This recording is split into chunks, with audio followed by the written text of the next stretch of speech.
join me in welcoming the next President of the United States, Paul Ryan.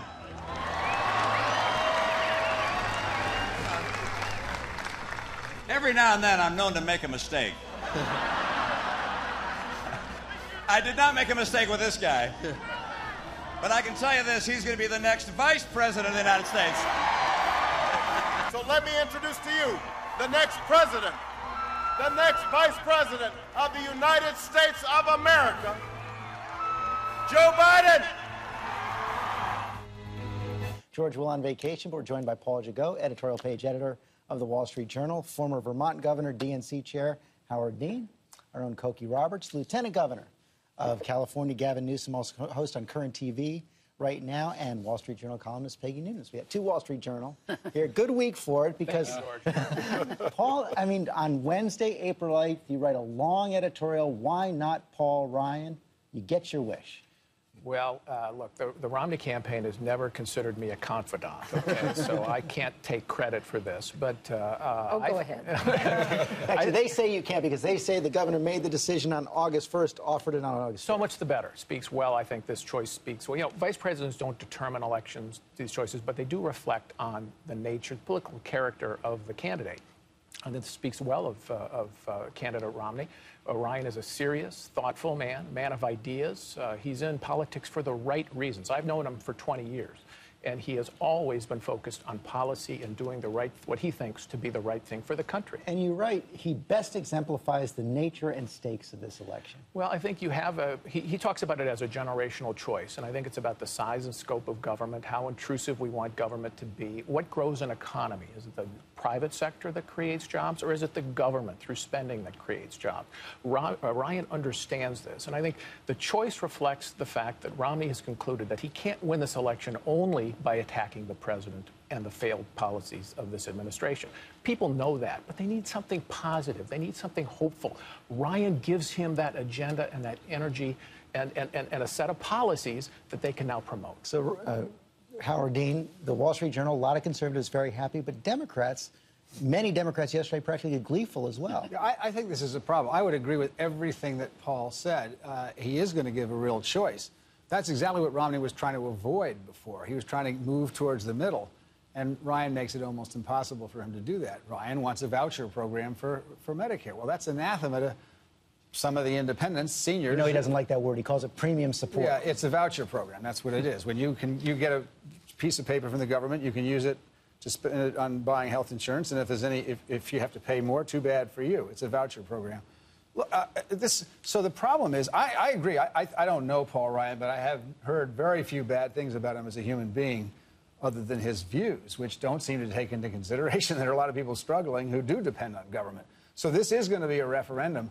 Unfortunately for Mitt Romney, I don't think it's the kind of referendum that Mitt Romney would really like to have. I want to get more into the policy debate in a second, but also, Peggy, before this choice was made, you wrote something else. You said that, talking about Mitt Romney, you said voters are looking for someone who's, they're more interested in his confidence and in his own judgment or at ease with the signals that the candidate has earned respect for his own instincts. This did seem to be a choice where Mitt Romney was following his instincts. Yeah, it did. And, you know, many of those who have worked in the Bain companies, Capital and Consulting, have talked a lot the past few weeks about how Romney thinks very deeply about those when he was in the company, those he brought in, those he raised, the CEOs he picked, that he had a great eye for talent. I had that a little bit on my mind when I was thinking the past few weeks about what he might do here. It seems to me this is, you know, this whole choice of Paul Ryan has been called bold. It's been called very substantive and very serious. I think all of that's true. I also think it remakes the race a little bit, as Paul suggested it. Recasts things. It gives a different heft to the entire race. And Gavin Newsom, even the Romney people call it a game changer, but that would suggest, as our Yahoo colleague David Chalian pointed out, that they believe the game needed changing. It did. I mean, he needed a pattern interrupt. Obviously, things weren't trending in the right direction. The public opinion polls that came out recently, last week, I know they're a snapshot of time. We're not moving in the right direction, so he needed to do something significant. He certainly did that, but I'm honestly at a loss as why Paul Ryan. I like him. I admire him. I like the generational shift. I like someone who steps up and Republican steps into the debate and is willing to take the heat. All of those things that Paul said and others, I think, are valid. But I don't get the pick from Romney's perspective.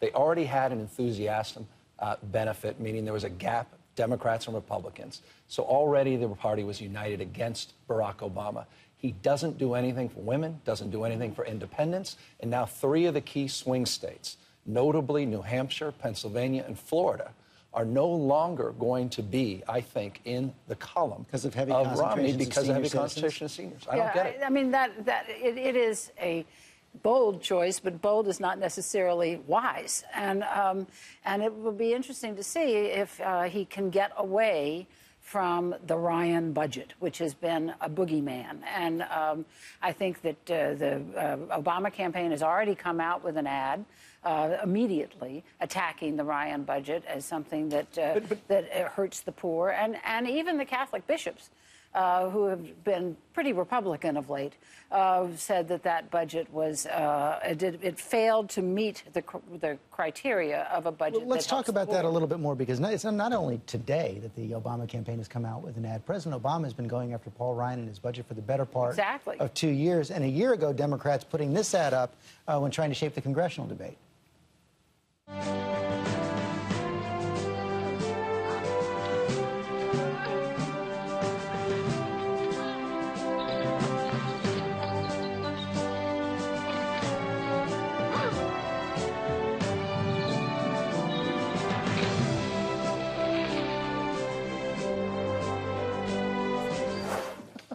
Not subtle, Paul, as you go. No, that's, but you know, but this and is they won a congressional district that is a Republican district traditionally with this whole line of attack. And partly because they can go to it, Paul, because there are so many specifics embedded in that Ryan budget that are out there for everyone to see. Actually, I don't think that ad did work, and I don't think this campaign has worked so far. If you think about the congressional races, they tried to change the congressional polling. It didn't work. Republicans are still even in the polls, despite this. They've been hitting Medicare and the Ryan budget for a year and a half.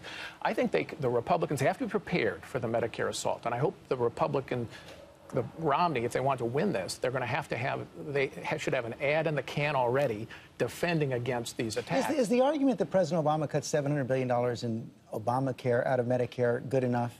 It's not by itself good enough, but it's certainly a very good point. And it's also, he wants to cut more, and he wants to cut more because he said himself Medicare is unsustainable. But he said the way he's going to do it is with an unelected panel of 15 people whose decisions will make the choice about what to cut. So you go straight back at the health care. And they're going to do it without judicial review and without legislative review. It's also intellectually dishonest, because the truth is, you know, they say they're taking it away from providers, and every year Congress votes to do what's called the doc fix, to give the providers back the money that has been cut. So, you know, that $700 billion, I wouldn't look for it to be gone anytime soon. Here's the problem with talking about $700 billion that got cut out of Medicare, which was then transferred to Obamacare, which takes care of the same people. So it's the problem is that nobody believes it. You can't convince people that a Democrat's going to cut Medicare. They don't believe that. It's the same problem that Romney has with all his Swiss bank accounts and his Cayman Islands. People just don't think Mitt Romney cares about ordinary people. They just don't believe he does. And I don't think the addition of Paul Ryan is going to help that any. That's the problem. That's the core problem. People vote on whether you care. This candidate cares about people like me, and I don't think this is going to change that very much in the Republican side. Go ahead. Can I interject? I mean, the $700 billion, why aren't we focused on the $700 billion he wants to cut from Medicaid? Why don't we focus on what he wants to do to privatize with Paul Ryan? Paul Ryan. I mean, this is much bigger than just Medicare. It's about Social Security and privatization that even George Bush felt, as you heard in the top of the hour, was a bit extreme. In 2005, he was the biggest promoter of that initiative. You've seen also a budget that dramatically is going to impact discretionary expenditures to a degree that we've never seen in the history of this country. This is serious budget. This is a serious time in this country to have a serious debate, but I'm not sure in the context of a campaign we're going to be able to flesh these things out. And I think for Romney, that's not going to aid his efforts. It's good to remember that the Republicans won in 2010 rather overwhelmingly, and part of the reason they won in the congressional races was that the American people have really become concerned about the future of their country when they think about the endless hemorrhagic spending that is going on from Washington.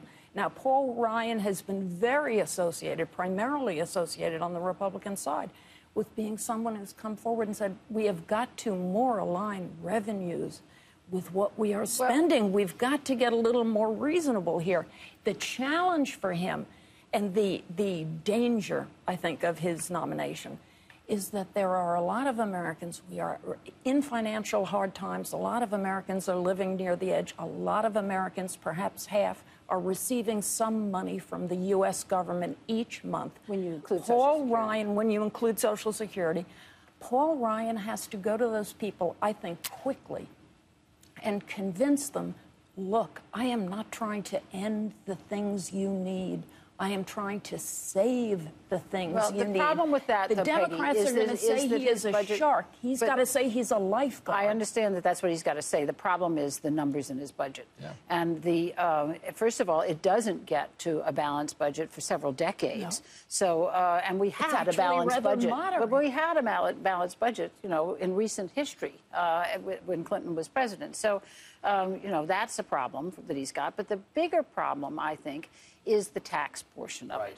Because if, in fact, he was doing a alignment, as you put it, of revenues with spending, then you would have more revenues in there. And you would also have taxes of the wealthier people. And the fact that that is off the table, I think, becomes a problem. Let me bring that question to Paul Gigot, because there have been a lot of studies of this.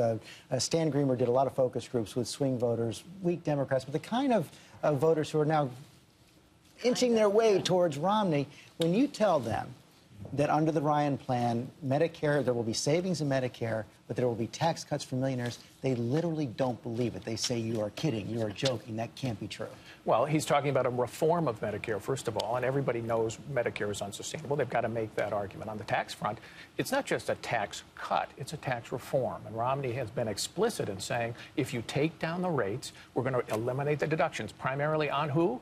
The well-to-do. So there's a lot of these numbers that they're using. The Tax Policy Center study, for example, is based on false assumptions, utterly false assumptions, to invent the idea that somehow taxes. But they're saying there aren't enough deductions that affect the wealthy to make up what he's giving out of revenue. But they're imposing on Romney. They're saying they're making assumptions about Romney that Romney doesn't make. So I think that's totally dishonest. Even Romney's own economists have said, one of them that put together his plan has said this is going to raise taxes on middle-class people to about $2,000 a family in order to cut taxes on people who make $1 million a year. And that's the core problem with the so-called Ryan budget.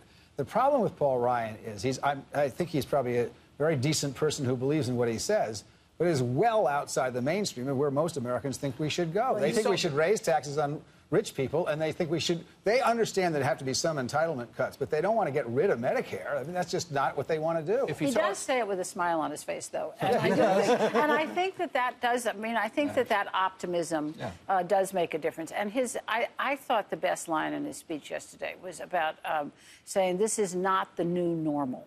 And that is. Well, and that puts it back on President Obama's record, and it's still the big anchor for him going into this election. Well, that's true, but again, now we have a choice, and it's no longer a referendum, and I think that was ultimately the decision, not just a tactical decision, but a substantive shift in the campaign strategy for Romney, acknowledgement that things were not going well in the trajectory of the campaign. But I think the tax thing's important. People need to be reminded we're not only extending the Bush tax cuts under the Ryan-Romney plan, but they're going to double down on additional tax cuts at 20%. Ryan wanted to go further at 30%. I mean, it's inconceivable to me in this day and age that we can ultimately balance budgets with a cuts-only strategy that ultimately is about the biggest devolution of federal investment to states. But what happens when you cut Medicaid in states like California? That ultimately is going to nurture costing literally millions of people to drop off Medicaid. What happens in states? They're going to have pressure on their revenue. Probably see tax increases in the states. So all they're doing is shifting the balance sheet from one balance sheet to another, rather shifting the burden to one balance sheet or another. I don't think it's ultimately a solution-oriented. Peggy, listening to this, I'm thinking of the column you wrote yesterday. I read yesterday you said that the Romney campaign should not be arguing that America's going to be like Europe. They should be arguing it's going to be like California. Yes, they should look at some of the local, forgive me, Lieutenant Governor, but they should look at some of the dreadful and predictable local bankruptcies that have taken place in cities and areas in California, and talk about how that model What got you in trouble there? Promising so much to municipal employee unions. Everybody's going to have a lot of money. It's okay. The kids will pay for it. Don't worry about it now. Politician gets reelected. The money keeps going. Eventually, they run out of money, and this city goes down. That's the sort of thing that I think all Americans, left and right, liberal and Democrat, they all know we are not on a sound footing in this country economically. They can look and see some problems in California, but they can look in other places and see it too. The great benefit, it seems to me, of the risky but bold Paul Ryan choice is that he is the most serious elected official in America talking about these things. But here's the problem. There's something to that. The assertion that this is such a radical budget, the tax reform is so radical. I mean, Simpson Bowles, the president's own deficit commission, proposed a tax reform not dissimilar to Paul Ryan's, with lower rates and returns for broadening the base. And on Medicare, Ryan reached across the aisle and did a deal with Ron Wyden, the Democratic liberal from Oregon, basically saying, here's a Medicare reform with premium support and the option to retain Medicare as we know it if you want. So this idea that you're going to be thrown into the street is just ridiculous. I don't think it's ridiculous at all. This is a very clever thing what Ryan did, and it's a bad idea for America's seniors. What he did, right now, the federal government is at risk for these outrageous increases in health care for people over 65. That is, when the costs go up at 3 times the rate of inflation, the feds pay for it. What Ryan wants to do is say average individual is going to pay for it, and they can't afford it. So this is not trivial. This is a radical change, and it is the end of Medicare as we know, because it's now at the risk of the employee. I think this. Here's what I think that Romney's done with this pick, and what he's done is transform this from a referendum on Barack Obama to a referendum on Republican economic policies. I don't think that's a winning referendum. Or a choice between the two paths going forward. And I think it really is a play to the base. I mean, Why would you do that? He's going to get already had the base. The base was already infused. We're in a funny year where people are pretty much decided, and the real question is getting them out and getting them excited and to the polls. That was our problem. I think they just fixed that problem. And I think, and to the governor's point, I think he's infused our base as well. I'll tell you what my anxiety is. This is how it looks to me. You sit and you listen to Paul Ryan talk about his economic general assumptions, theories, a recommended way of operating. You listen to the other side. I think you hear the logic of Paul Ryan, and I think that's fine. I'm just not sure that in a busy, bouncy, shallow, silly, electric popping, tweeting, electoral environment that the Ryan case can be made. I'm not so sure of that. That's the thing. I mean, Medicare, that'll be hard. Saying to people that he's going to end Medicare as you know it, without getting into all the nuances, that's a tough political. It's very open to demagoguery. Yes, exactly. Gavin has actually run for office, so let me try this. I always have told people campaigns are not for educating. You do not educate. The people who use campaigns as a means of educating lose the campaign. Now, they may go on to win a bigger race later on, but campaigns are not made for educating, and Ryan has to educate the country, and I don't think that's where possible. they've miscalculated. They think it's a tutorial that he's going to come out with his PowerPoints in the next 8 weeks. It's going to be about Romney. It's not going to be Ryan. And if it's about Ryan, then Romney's in trouble as well. There's a gamble here that they're making, that the country is actually in this very serious time of anxiety and real sense of American decline. Are the people willing to listen to serious ideas? And the Obama campaign wants this to be a small debate about Mitt Romney's tax returns, about Bain Capital and what happened to his steel company 2 years after he left it. What Romney's doing is saying, we want to make this about bigger ideas and the direction of the country in a philosophical, fundamental But that gets choice. to the point that, let me just pose the question, because I want to jump off that. It gets to the point that you were making as well. We saw with all the ads that came out this week before the pick, on the one hand, the Priorities USA ad, which accuses basically or suggests that someone died as a result of Mitt Romney's decisions. You had the Romney campaign ad, which clearly went farther in suggesting that President Obama is gutting the work requirements and welfare than the facts, I think, would allow. Is it going to be possible with this? It seems like, Cokie, that the campaigns care less and less about what fact checkers say about their ads. They could care less. They absolutely have decided, it is clear that they're just going to run with it, and the fact checkers, can have a ball, but who cares? And that's what the campaigns are doing, and then, of course, Ryan gives more opportunity to do that. But I do think that this whole sense that Governor Dean talked about, that do people really believe that Romney is going to be good for them? That's going to be something that's going to be very, very hard to get past in these ads. How does he do that? Well, I think he has to talk about the specifics. He has to talk about the nature of his tax plan. He has to talk about what he's going to do on specific policy areas and say, this is how it's going to affect you. And if he can do that, I think that's what one of the things the convention is for. Isn't it something, Peggy, a little more personal? That he seems to have a personal problem with the electorate right now. It's his personal unfavorability that is so high that puts him in the position of not being able to close this gap. Are you talking Romney? Romney. I don't know. He looked pretty great yesterday on the stump. I got to tell you, he's coming alive a little bit. I mean, that piece I wrote said fight. Whoa, he was full of fight yesterday and having a good time. It seems to me, though, that with Ryan, one thing I'm thinking the Democrats are saying, kill this guy quick. Don't let him make a good impression over the next few minutes or week. We got to get him now. That means they are going to demagogue and meta-scare. I mean, it seems to me... Joe Biden called him up to congratulate him, and they actually like each other. Probably. They're likable men. But then, wait, but I'm not endorsing them. What Ryan ought to be doing is going out there, I think now, and showing himself in very long and thoughtful interviews and talking about exactly what he thinks and why and what his intentions are. Let the American people look at him literally over the next few days so that when the Dems come with Demascare and he'll take grandma's being thrown off the train or off the sled or whatever the metaphor is, so that people will think, my goodness, he doesn't look like the type of young man who'd throw grandma off the sled. By the way, the grandma piece was not done by the Obama campaign, for the record. That said, I think it's an important point. And interesting, nor was